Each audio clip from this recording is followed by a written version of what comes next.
The AmericasDemocrats.org podcast, a project of 21st Century Democrats, is made possible by contributions from our listeners. Want to do more? Go to AmericasDemocrats.org and click Donate. And thank you for allowing us to be your voice. This is AmericasDemocrats.org, the weekly podcast for stand-up Democrats. I'm your host, Jim Cuddy. The legacy of racism in America is our subject this week. Author Sheryll Cashin tells the story of the Supreme Court's Loving v. Virginia case and how it was the first legal mention of white supremacy. Richard Rothstein reveals that segregated housing is not an accident, but a deliberate policy of local, state, and federal governments. And the Democratic National Committee's Jess talks with Bill Press about the party's new Rise and Organize program. Had enough of Fox News, the House Freedom Caucus, and Donald Trump? If you want the facts that you won't get from them or from the fake news sites of the alt-right, then stay tuned. Our sponsor, 21st Century Democrats, works hard to get everyday Democrats involved in returning our party to its roots and to success at the ballot box. Sit back and listen, then stand up and fight. And follow 21st Century Democrats on Facebook for all the latest progressive news. We're glad you can join us. Law professor and civil rights author Sheryll Cashin talks about the Supreme Court case Loving v. Virginia that first enunciated the existence of white supremacy. And we say hello to Sheryll Cashin, author and constitutional law professor at Georgetown University. She writes about civil rights and race relations in America. And her new book is Loving, Interracial Intimacy in America and the Threat to White Supremacy. Sheryll Cashin, thank you so much for joining us today on AmericasDemocrats.org. Thank you for having me. It's our pleasure to have you with us. And your new book commemorates the 50th anniversary of the Supreme Court's Loving v. Virginia case that allowed interracial marriage. For Richard and Mildred Loving, it wasn't any kind of protest or statement, though, correct? I mean, didn't they grow up in a part of Virginia where there was multiculturalism? Yes. Richard and Mildred Loving grew up in Central Point, Virginia, a little rural farmer's hamlet where black, indigenous, and white people had been dealing with each other from colonial times. And there was a lot of what some people call nighttime integration going on in Central Point and Caroline County. But Richard Loving was different from other white men who had a black woman as a lover. He wanted to marry her, and he took her to Washington, D.C. They got married and came back, and within a couple of weeks, a sheriff ripped them out of their marital bed, and that was the beginning of their 9-year struggle just to live in peace as man and wife in Virginia. Beyond allowing interracial marriage, what else did that Supreme Court decision accomplish? Well, it inspired the same-sex marriage movement. One of the things that happened in the lead-up to the Loving case was a number of states voluntarily had gotten rid of their miscegenation laws. And so there was some social movement going before the decision, and then the decision comes, and advocates in the same-sex marriage movement created their playbook based on that, and they thought, well, we need to have some victories in a number of states before going to the Supreme Court, both to get the court comfortable with this idea, but also to get America comfortable with this idea, and that strategy worked. And in the same-sex marriage case, Justice Kennedy cited the Loving case as part of the logic for the idea that the state has no business telling people who they can marry. We're speaking with Sheryll Cashin, constitutional law professor at Georgetown University. Her new book is Loving, Interracial Intimacy in America and the Threat to White Supremacy. Now, Sheryll, historically, men and women have always found a way to be intimate regardless of their background. So why was the post-Reconstruction racism so focused on sex and marriage?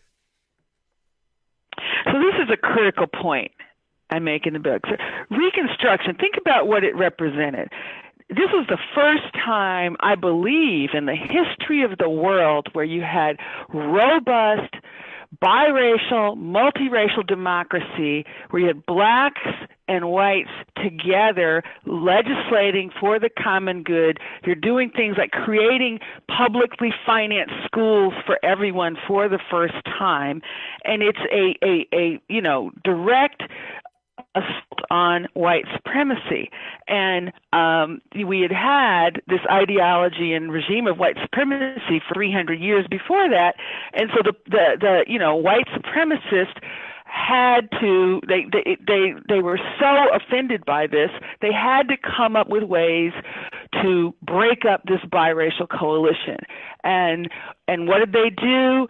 They created the stereotype of the black male sexual predator. If you have this kind of politics, this kind of integration, what's going to happen? A black man is going to be raping your daughter or having sex with your daughter. It makes no sense, but it worked. And what I say is that whiteness itself was created from the beginning in the 1600s to solve a class conflict between wealthy planters and poor white servants. It had a political function, and this dog whistling, divide and conquer idea continues to this day.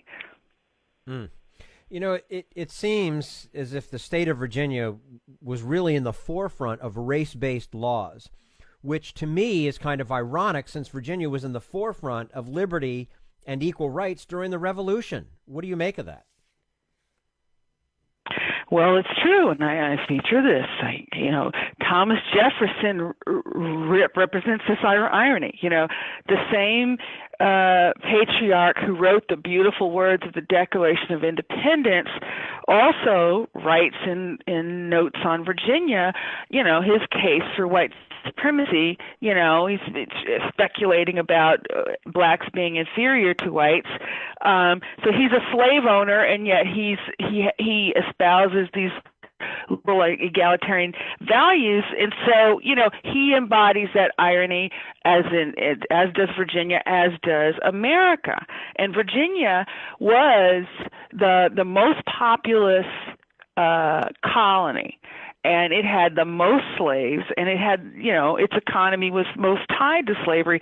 And so it's the author of these anti-miscegenation laws, which was a central plank in the slavery codes. I mean, the problem that patriarchs had was that for about 60, 70 years from the beginning of the colony, indentured whites and blacks slaves had been fraternizing.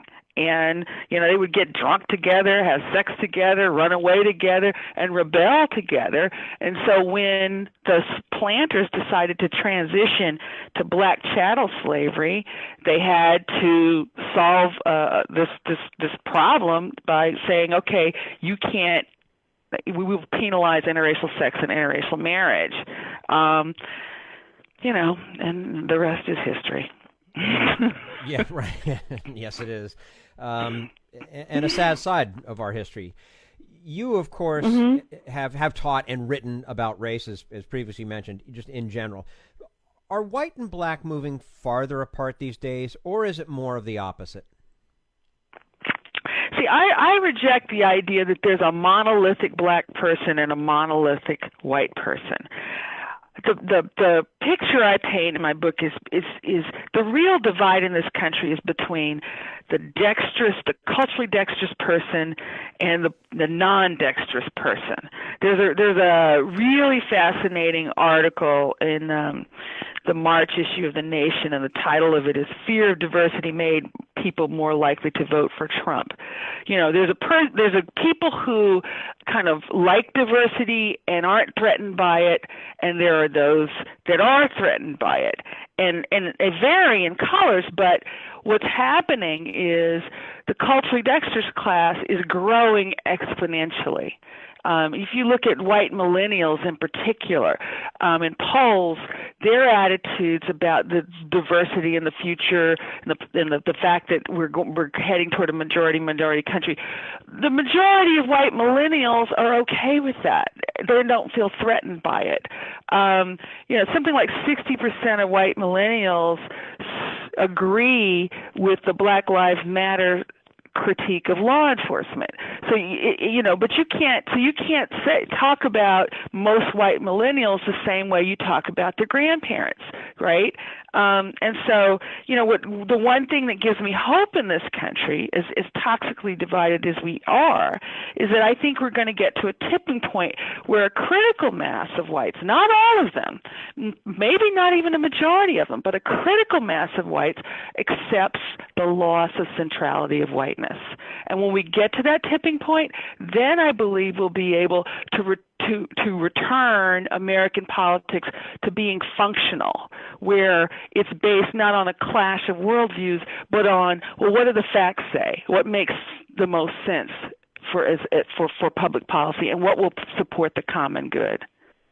Well, and your optimism about the future includes the idea that as progressives come together, they will start winning elections.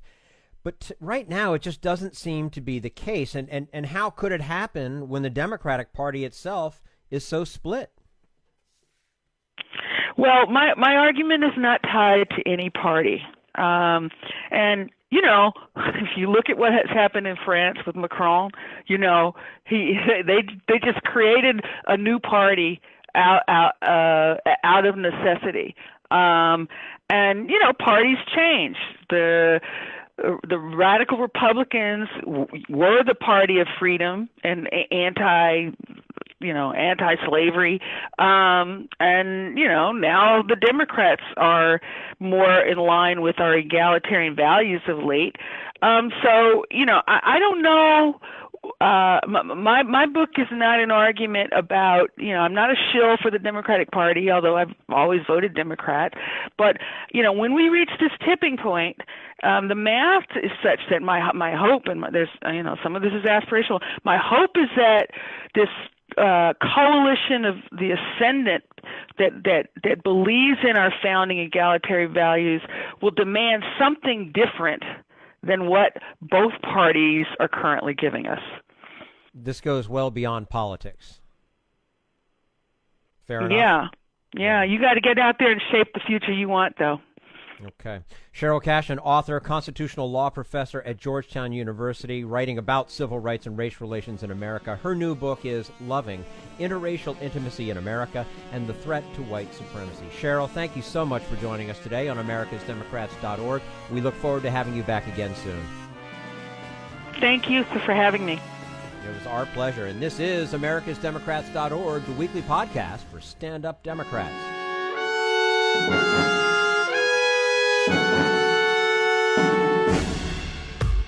We want you to sit back and listen to this americasdemocrats.org podcast, a project of 21st Century Democrats. But we need you to stand up and fight. Do you want to get involved and help get our party back to its roots and to success at the ballot box? You can make your contribution to help us keep this show going and to elect Democrats who will stand up for democratic principles. Go to americasdemocrats.org and click on Donate at the top of the page. This Social Security measure, I believe that we must pass legislation to provide medical care. This is our tradition. When our grandparents came to America, it was the Democratic Party which said, welcome. It was the Democratic Party, the party of Roosevelt and Truman and Kennedy and others, who said that America belonged to all its people, not just a handful of the rich or a few giant corporations. That's why great leaders like FDR fought so hard for Social Security, and why JFK stood up to the insurance companies and their Republican allies to get Medicare. It's not just one thing, or one time, in one place. It's about a whole history of standing up to the Republicans and saying someone has to be on the side of regular working people in America, whether it's defending Social Security or just the way your loved ones are treated on the job. That's what the Democratic Party is all about. And that's why this message has been brought to you by the Democratic Party. Working people like you and me. Paid for by 21st Century Democrats. Not authorized by any candidate or candidates committee. This is americasdemocrats.org, the weekly podcast for stand-up Democrats. Richard Rothstein has written a history of segregation in housing in America, and his conclusion is that it developed as the result of conscious action by all levels of government. We'll talk to him about that in just a moment. Right now, we turn to Jim Hightower, America's #1 populist, for his common sense commentary. I hate to say this, but I'm starting to feel sorry for Donald Trump. He's only been in office for half a year, and already he's running out of Americans to attack.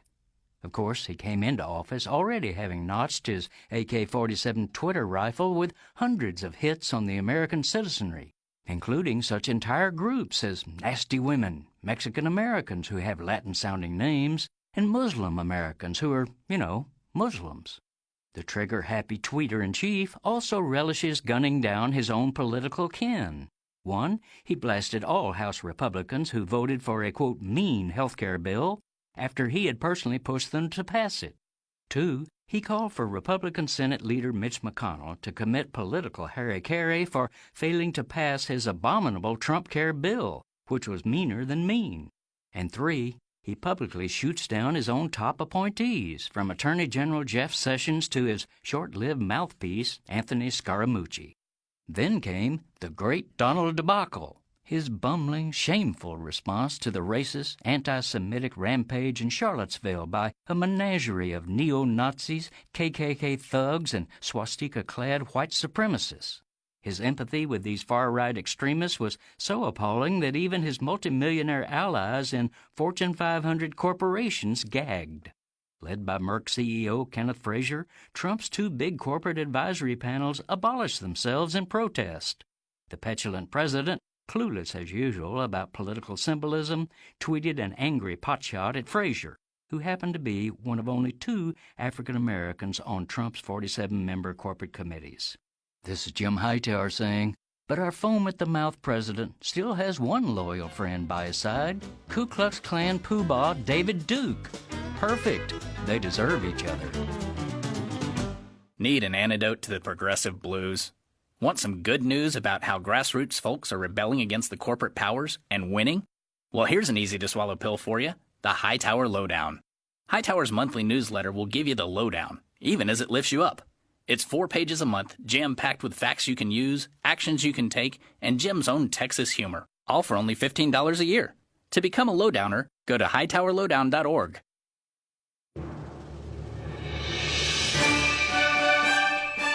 This is americasdemocrats.org, the weekly podcast for stand-up Democrats. There is no major American city that is not racially segregated in housing, says author Richard Rothstein. And it isn't coincidence. State, local, and federal agencies made it that way on purpose. And we say hello to Richard Rothstein. He's a research associate of the Economic Policy Institute and author of The Color of Law, A Forgotten History of How Our Government Segregated America. Richard Rothstein, thank you so much for joining us today on americasdemocrats.org. Thank you. Everyone's aware, I think, that we have a de facto segregation in housing in America due to restrictive covenants, white flight, blockbusting, and redlining. But there's a larger cause that you write about. Can you tell us about it? Yes, this notion of de facto segregation, which characterizes every metropolitan area in the country, is a myth. In fact, the segregation, the racial segregation of every metropolitan area is due primarily to federal, state, and local government action, racially explicit, designed to create segregated neighborhoods. And this was done in the mid-20th century with a number of policies, and those policies have mostly been forgotten today.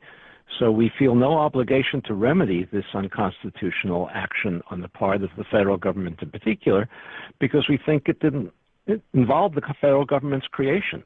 We excuse it by saying it just happened by accident, and it's very hard to imagine how it could be undone by accident. But in fact, if it was created by government policy, explicit, designed to create racially segregated neighborhoods, then it needs to be undone by government policy. There's a constitutional obligation to undo it. Is this disparity in housing simply a matter of income inequality? No, it's not a matter of income inequality. At the time that the federal government created these segregated neighborhoods, both African Americans and whites could easily have moved to suburban communities. The Federal Housing Administration was subsidizing mass production builders to create the giant subdivisions. Levittown, for example, east of New York is one example. Lakewood, south of Los Angeles, is another, and hundreds of them in between.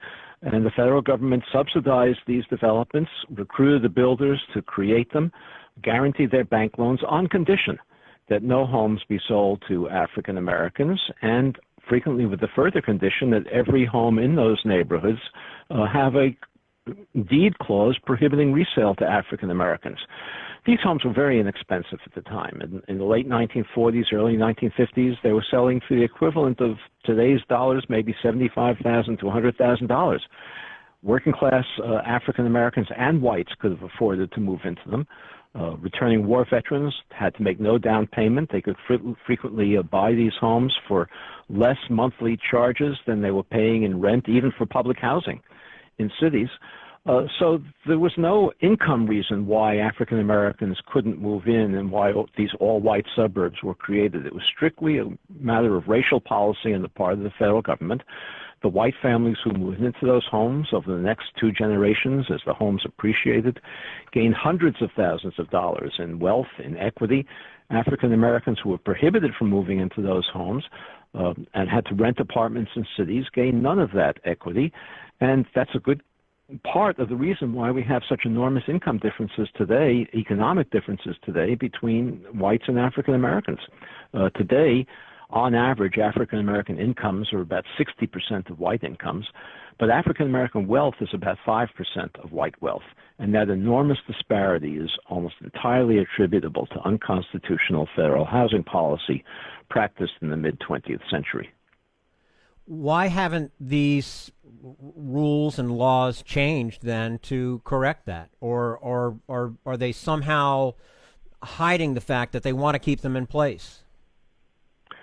Well, we passed the Fair Housing Act in 1968, which was prospective. In other words, it told African Americans that they were now free to move to predominantly white neighborhoods, integrated neighborhoods. But the damage that was done prior to 1968 was never undone. So while the 1968 Fair Housing Act has made some progress, and we have some small integration of residential areas now, the fact that the homes in these same areas from which African Americans were excluded when they were affordable are now out of reach of middle-class families, both black and white, means that we need remedies to undo the effects of residential segregation that were practiced in the mid-20th century. Levittown, for example, when it was built, and whites were encouraged and subsidized to move in, and African Americans were prohibited to move in. As I said, it sold for about $100,000, $75,000, about twice national median income. Today, homes in Levittown sell for $300,000, $400,000. That's 6-7 times national median income. Neither white nor black lower middle class families can now afford to move into them. It's still predominantly, overwhelmingly white. And the denial of that right to move into suburban communities that was practiced in the mid-20th century is not remedied by saying that now you can move to some place that's become unaffordable. We're speaking with Richard Rothstein, and he's the author of The Color of Law, A Forgotten History of How Our Government Segregated America. Richard, which cities would you say are the most segregated in America? Well, I don't know. The fact is, I've lived in many cities in the course of my lifetime, and every one of them was residentially segregated, racially segregated by government action, not just the federal government, by state and local as well. So the important point is to recognize that this is a national phenomenon. It's an unconstitutional system of residential landscape that we have across the country. There are minor differences in different cities in degrees of racial segregation, but in no city is there meaningful integration that we would have had the federal government not practiced these policies. Now, in addition to the inability of African Americans to buy or rent in certain neighborhoods, isn't the housing situation even worse due to a campaign by landlords to evict renters? Yes, that is. Once we segregate African Americans into lower income neighborhoods, they become then subject to all kinds of problems they would not have had were they not living in those kinds of neighborhoods. It's not only evictions, it's a lack of urban city services or less adequate city services. It's the attitude of police forces that maintain an occupying force mentality because of the concentration of disadvantage. So once we create this segregated system, all kinds of other social problems pile on top of it. It's one of the reasons we have such enormous income inequality in this country. It's not the only one, but what the data show is that young children who grow up, African American children in particular, who grow up in a segregated low-income neighborhood are much less likely to have middle-class incomes as adults than children of the same income class and the same race growing up in integrated neighborhoods. So if you take a low-income black child and put that child in an integrated neighborhood, that child has much greater chances of social mobility than the same child would have in a segregated neighborhood. Now, you mentioned the Fair Housing Act of 68. We're now in well into the 21st century. What can be done now to move this forward to even the playing field, if you will? Well, there are many policies, aggressive policies that we could follow that would be as aggressive as the policies that created this segregated situation. For example, once the all-right suburbs were created and they began to appreciate, many of these suburbs adopted zoning laws that prohibited the construction of single-family homes on modest lot sizes without enormous setbacks or on modest acreage. Those zoning laws should be considered unconstitutional because there were many cases adopted with racial motivation, and they perpetuated a racial segregation that was initially created by the Federal Housing Administration policies. So prohibiting those kinds of exclusionary zoning laws, requiring that every suburb be open to mixed kinds of incomes, mixed types of housing, would be one reform that we could implement.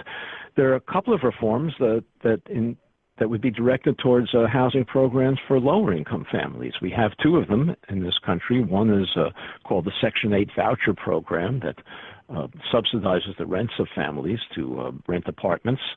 But that Section 8 housing voucher program perpetuates segregation and even reinforces it, because landlords in almost every place in the country, there are a few exceptions, are permitted by law to discriminate against Section 8 voucher holders, and so landlords in middle-class communities reject them, and the only place they can move is into already segregated neighborhoods. The amount of the vouchers is too low frequently to rent in a middle-class neighborhood and even too high to rent in a segregated neighborhood. So landlords in low-income segregated neighborhoods exploit the program by overcharging. That program could be reformed by redistributing the way in which we calculate the rents so that they are affordable in middle-class communities. The other major program that the federal government now operates is for low-income housing. It's called the Low-Income Housing Tax Credit. That's a subsidy for developers, and again, it primarily subsidizes developers to build more low-income housing in already segregated neighborhoods rather than in integrated neighborhoods. Developers prefer to build in segregated neighborhoods because the land is cheaper, because there's no community opposition, because they can put signs in front and people walk by who want to rent and can walk right in.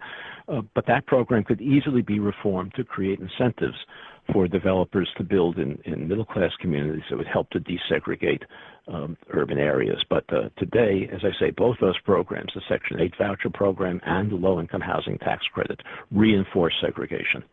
Yeah, so where we were trying to do good, we end up actually taking a step backwards. I guess you could put it that way, sure. Yeah, okay. Richard Rothstein, Research Associate of the Economic Policy Institute and author of The Color of Law, A Forgotten History of How Our Government Segregated America. Richard, thank you so much for your time with us today on americasdemocrats.org. We look forward to having you back again soon. Thank you very much. You're quite welcome. And this is americasdemocrats.org, the weekly podcast for stand-up Democrats.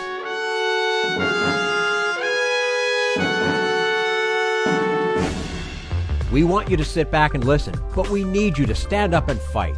Help get our party back to its roots and to success at the ballot box. Make your contribution to keep the americasdemocrats.org podcast, a project of 21st Century Democrats, on the air, and help elect stand-up Democrats. Go to americasdemocrats.org and click on Donate at the top of the page.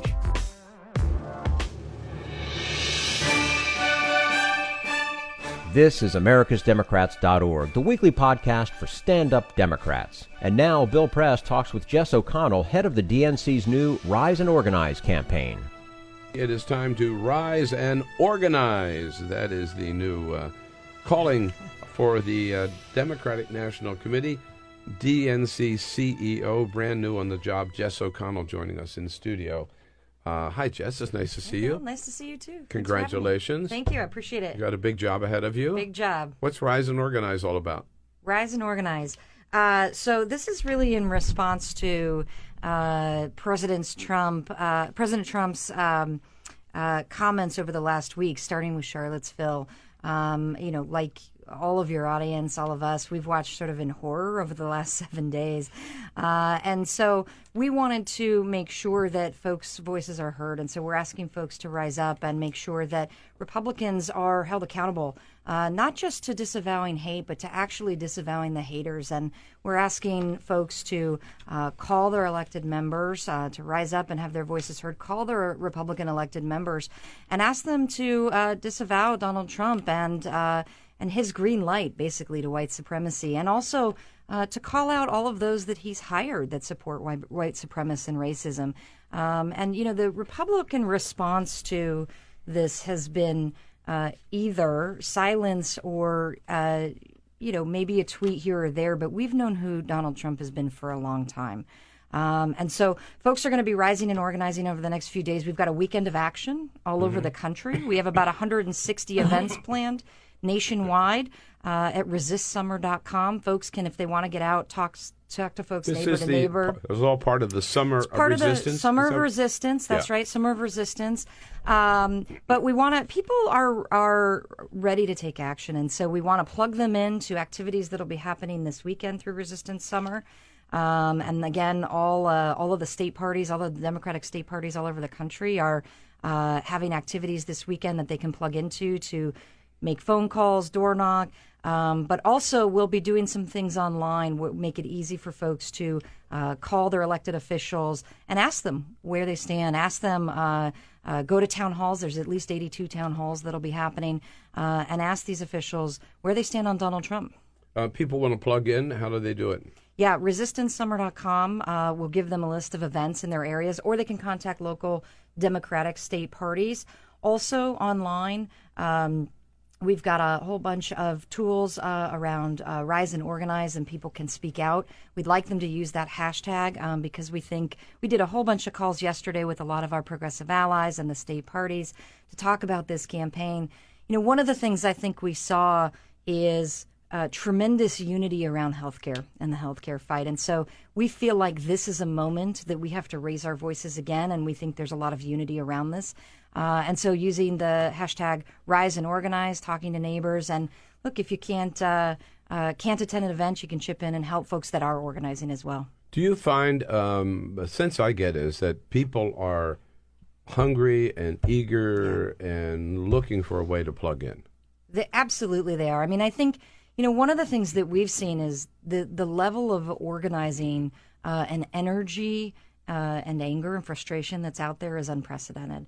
And we have been, Chairman Perez, when he came on board, we've been organizing from day one. One of the things that he's talked about is organizing 365 days a year in every single state and every single zip code.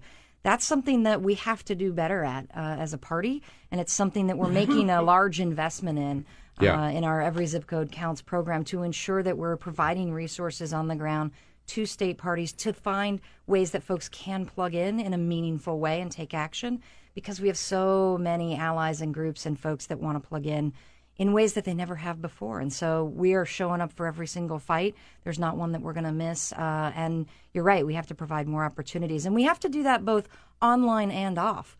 Some folks, this conversation is happening in both arenas. It's happening at the grocery store. It's happening in homes. It's happening in businesses. It's also happening online. And so we're going to provide the tools that allow folks to have their voices heard and be a part of this movement. Which is so important. And it used to be too often back in the days where the parties that, as you know, I'm a former state chair of California.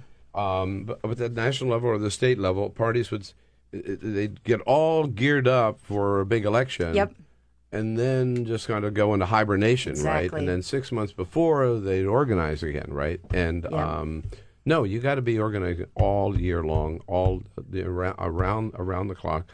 And it also gets to Howard Dean's 50-state strategy, which is there's no state where we don't have a shot. There's no congressional district, state House seat, state Senate seat, governor's race where we shouldn't be. We have to have candidates, and we have to be competing. I think that the lesson, one of the largest lessons learned, I think, over the last few years for Democrats is exactly that. It's that we've got to invest everywhere.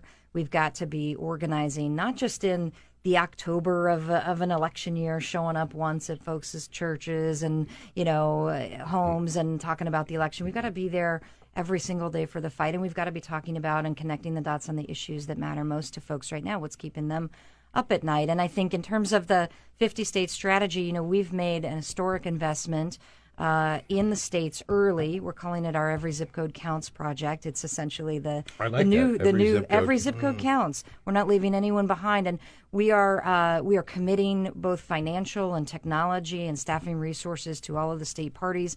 We're also offering up a $10 million competitive grant program that will allow the state parties to be entrepreneurial and innovative in the ways in which they're going to be doing organizing, and allow us to partner with them in providing them resources to reach out to the base, to reach out to rural communities, and to reach out to young folks, all of which we know we've got to engage day in and day out, not just a couple months out. Now, I would say the energy that's out there, this hasn't stopped. One of the things you probably have gotten this after the election, everyone said, well, it's going to die down. It's going to die down. It hasn't, right? It started with the marches, went into the town halls, went into the fights on the nominations. It's into this fight now that we're having really a moral fight, not even a political one. Yeah, but look at the Obamacare, the protests at the Capitol on Obamacare, right? Right.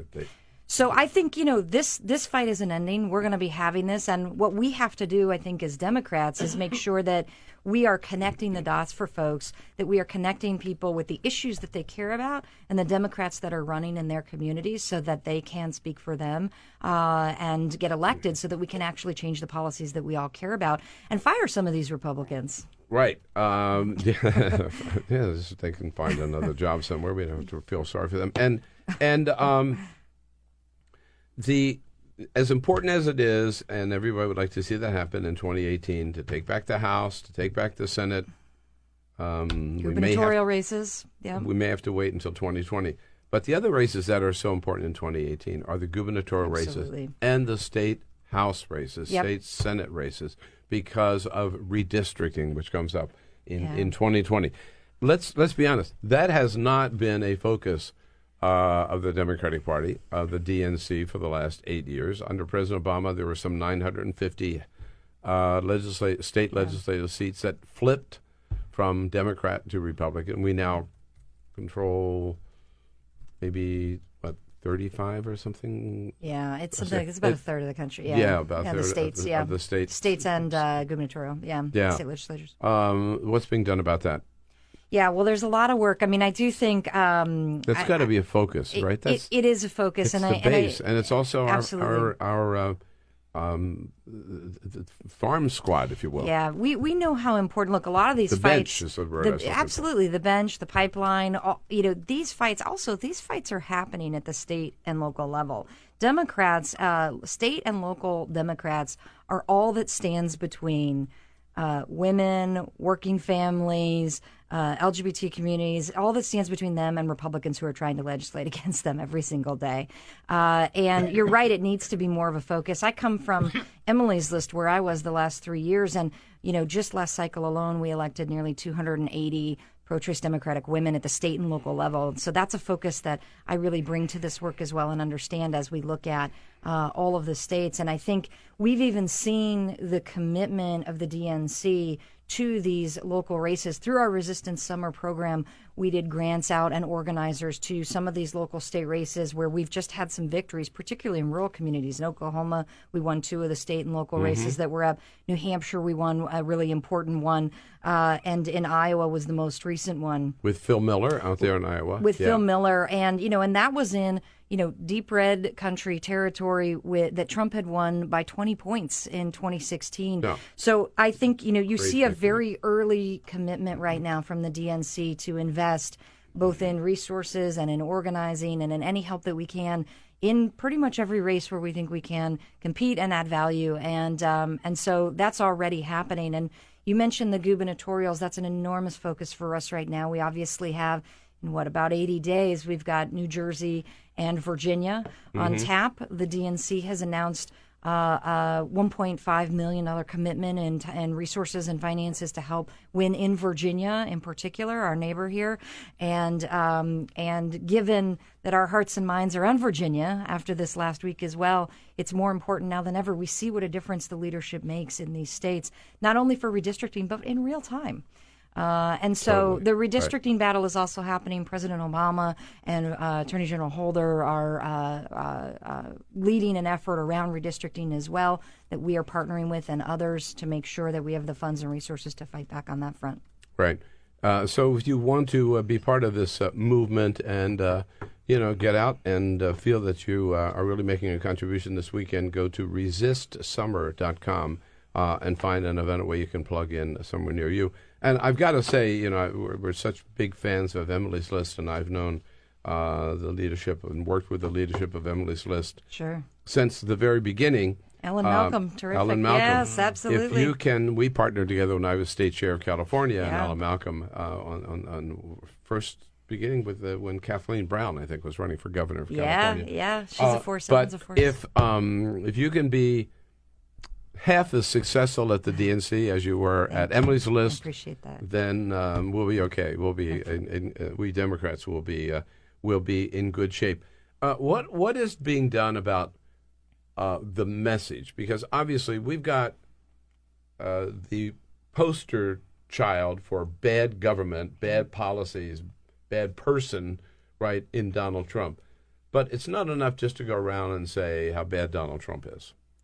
Yeah. Right? Absolutely. Yeah. Couldn't agree more. Look, what are Democrats offering? Yeah, look, we have to do both, right? I mean, we have to hold Republicans accountable, which is a big part of what we are doing, but we also have to offer an alternative vision. And I think we see a lot of fresh faces and energy rising up even right now in the last few days around the Republicans' inability to do one of the easiest things they could ever do, which is to denounce white supremacy and racism and bigotry and denounce the leadership of their party. We see Democrats being unified and strong in that. We see Democrats unified and strong in the healthcare fight as well. So there is unity in the Democratic Party around these issues. And, as we move forward in terms of message, look, we see leadership around message in terms of a better deal for Americans, living wages, raising wages, lowering costs. These are important things that are actually Americans are thinking about when they go to bed every night, thinking about jobs and the economy. And we're going to see some as the members come back